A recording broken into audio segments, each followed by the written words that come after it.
खोल दे पंख मेरे कहता है परिंदा, अभी और उड़ान बाकी है, जमी मंजिल नहीं है मेरी, अभी पूरा आसमान बाकी है। नमस्कार मित्रों, मैं हूँ आपकी दोस्त रुचि और अपने YouTube चैनल कहानी अड्डा में आपका हार्दिक स्वागत करती हूँ। और आज आपके लिए लेकर आई हूँ इस्मत चुगताई जी की बहुत ही सुंदर कहानी जिसका शीर्षक है घूंघट। तो चलिए आनंद लेते हैं इस सुंदर सी कहानी का। सफेद चांदनी बिछे तख्त पर बगुले के परों के से ज्यादा सफेद बालों वाली दादी बिल्कुल संगमरमर का भद्दा सा ढेर मालूम होती थी, जैसे उनके जिस्म में खून की एक बूंद ना हो।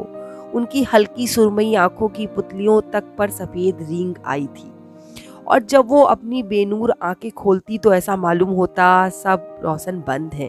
खिड़कियां दाबीज पर्दे के पीछे सहमी छिपी बैठी हैं। उन्हें देखकर आंखें चौंधियाने लगती थीं, जैसे इर्द गिर्द पिसी हुई चांदी का गुबार मुअल्लक हो, सफेद चिंगारियां सी फूट रही हों। उनके चेहरे पे पाकीज़गी का नूर था। 80 बरस की इस कुंवारी को कभी किसी मर्द ने हाथ तक नहीं लगाया था। जब वो 13-14 बरस की थी बिल्कुल फूलों का गुच्छा लगती थी। कमर से नीचे झूलते हुए सुनहरे बाल, गोरी रंगत सबाब जमाने की गर्दिश ने चूस लिया और रंग मैदा रह गया। उनके हुस्न का ऐसा शोहरा था कि अम्मा बाबा की नींदें हराम हो गई थी। डरते थे कहीं इन्हें जिन्नात ना उड़ा ले जाए, क्योंकि वो इस धरती की मकबूल लगती ही नहीं थी। फिर उनकी मंगनी हमारी अम्मा के मामू से हो गई। जितनी दुल्हन गोरी थी उतने ही दूल्हे मियाँ स्याब भट्ट थे। रंगत को छोड़कर हुस्न व मर्दांगी का नमूना थे। क्या डसी हुई फटारा आंखें, तलवार की धार जैसी खड़ी नाक और मोतियों को मात करने वाली दांत। मगर अपनी रंगत की स्याही से वे बहुत चिढ़ते थे।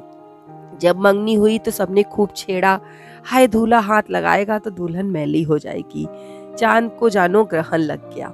काले मियाँ उस वक्त 17 बरस के, खुद सर बिगड़े दिल बिछड़े थे। उन पर दुल्हन के हुस्न की कुछ ऐसी हैबत तारी हुई कि रात जोधपुर अपने नाना के यहाँ भाग गए। दबी जमान से अपने हमउम्रों से कहा कि मैं शादी नहीं करूंगा। ये वो जमाना था कि जरा सा चूचा करने वालों को जूते से दुरुस्त कर दिया जाता था। एक दफा मंगनी हो जाएगी तो फिर उसे तोड़ने की मजाल नहीं थी। नाक कट जाने का खदशा होता था। और फिर दुल्हन में ऐब क्या था, यही कि वो बेइंतहा हसीन थी। दुनिया हुस्न की दीवानी है और आप हुस्न से नाला बदमाशगी की हद। वो मगरूर है, दबी जमान से दूल्हे मियाँ ने कहा। कैसे मालूम हुआ? जबकि नहीं हो कोई सबूत, मगर हुस्न जाहिर है मगरूर होता है और काले मियाँ किसी का गुरूर झेल जाएं ये नामुमकिन था। नाक पर मक्खी बैठाने को तैयार नहीं होते थे। बहुत समझाया कि मियाँ वो तुम्हारे निकाह में आने के बाद तुम्हारी मिल्कियत होगी, तुम्हारे हुक्म से दिन और रात को रात कहेगी, जिधर बैठोगे उधर उठेगी, जिधर कहोगे उधर बैठेगी। कुछ जूते भी पड़े और आखिरकार काले मियाँ को पकड़ बुलाया गया और शादी करा दी गई। डोमनियों ने गीत गा दिया, कुछ गोरी दुल्हन और काले दूल्हे का। इस पर काले मियाँ फनफना उठे। ऊपर से किसी ने चुपता हुआ एक सहरा पढ़ दिया, फिर तो बिल्कुल ही आलिफ हो गए। मगर किसी ने उन्हें तंतना को संजीदगी से नहीं लिया। मजाक ही समझे रहे और छेड़ते रहे। दूल्हे मियाँ शमशीर ए बहराना बने। जब दुल्हन के कमरे में पहुंचे तो लाल लाल चमकदार फूलों में उलझी सुलझी दुल्हन देखकर उनके पसीने छूट गए। उसके सफेद रेशमी हाथ देखकर खून सवार हो गया। जी चाहा कि अपनी स्याही इस सफेदी में ऐसे घोट दे कि इम्तियाज ही खत्म हो जाए। कांपते हाथों से घूंघट उठाने लगे तो वो दुल्हन औंधी हो गई। अच्छा, तुम खुद ही घूंघट उठा दो। दुल्हन और नीचे झुक गई। हम कहते हैं घूंघट उठाओ, टपट कर बोले। दुल्हन बिल्कुल गेंद बन गई। अच्छा जी, इतना गुरूर। दूल्हे ने जूते उतारकर बगल में दबाए और बगल वाली खिड़की से कूदकर सीधे स्टेशन और फिर जोधपुर। इस जमाने में तलाक वलाक का फैशन नहीं था। शादी हो जाती तो बस हो जाती थी। काले मियाँ 7 बरस घर से गायब रहे। दुल्हन ससुराल और मायका में अपना समय बिताती रही। माँ को रुपया पैसा भेजते रहे। घर की औरतों को पता था कि दुल्हन अनछुई रह गई। होते होते मर्दों तक बात पहुंची। काले मियाँ से पूछताछ की गई फिर उन्होंने कहा वो मगरूर है। लोगों ने पूछा कैसे, तुम्हें कैसे मालूम? काले मियाँ ने कहा हमने कहा घूंघट उठाओ, उसने सुना नहीं। लोगों ने कहा अजब गाउदी हो अम्मा, कहीं दुल्हन खुद घूंघट उठाती है, तुमने उठाया होता?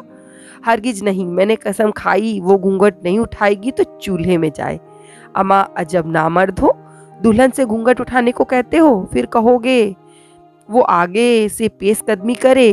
अजी लाहौल बला कुवल। गोरी बी के माँ बाप अपनी इकलौती बेटी के गम में घुलने लगे। बच्ची में क्या ऐब था कि दूल्हे ने हाथ न लगाया? ऐसा अंधेर तो देखा ना सुना।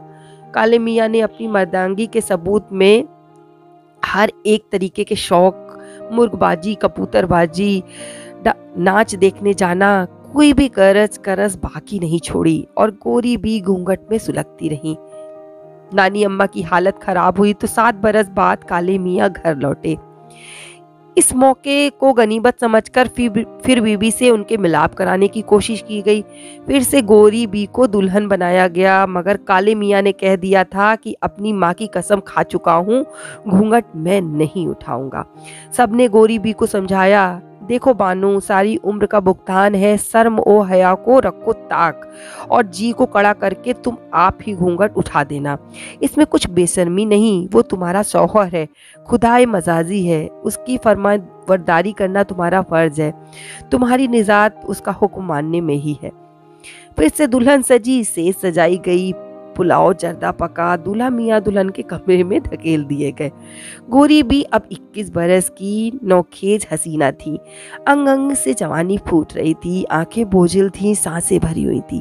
7 बरस उन्होंने इसी घड़ी के ख्वाब देखे थे। कमसिन लड़कियों ने बीसियों राज बताकर दिल को धड़कना सिखा दिया था।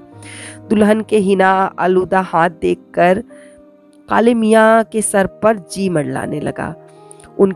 उनके सामने उनकी दुल्हन रखी थी 14 बरस की कच्ची कली नहीं, एक मुकम्मल गुलदस्ता।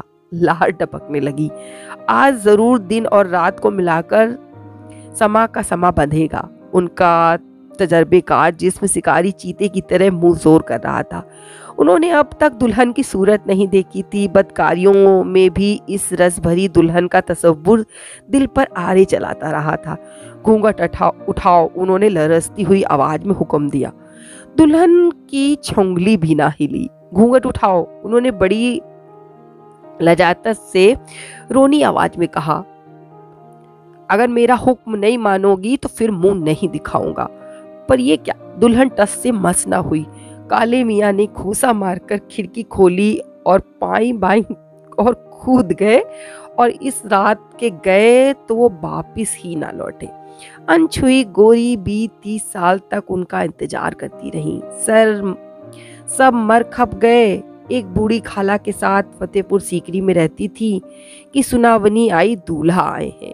दूल्हे मियाँ मोरिया में लोट पीट कर अमराज का पुलंदा बने आखिरी दम वतन लौटे। दम तोड़ने से पहले उन्होंने इल्तिजा की कि गोरी बी से कहो कि आ जाओ कि दम निकल जाए। गोरी बी खंबे से माथा टिकाए खड़ी रहीं। फिर उन्होंने संदूक खोलकर अपना तार सहाना जोड़ा निकाला, आधे सफेद सर में सुहाग का तेल डाला और घूंघट संभालती लबे दम मरीज के सिरहाने पहुंची। घूंघट उठाओ, काले मियाँ ने नौज के आलम में सिसकी भरी। गोरी बी के लरकते हुए हाथ घूंघट तक पहुंचे ही थे और नीचे गिर गए।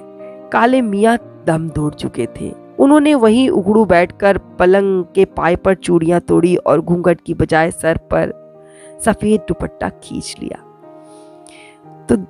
तो दोस्तों, आपको कैसी लगी ये कहानी?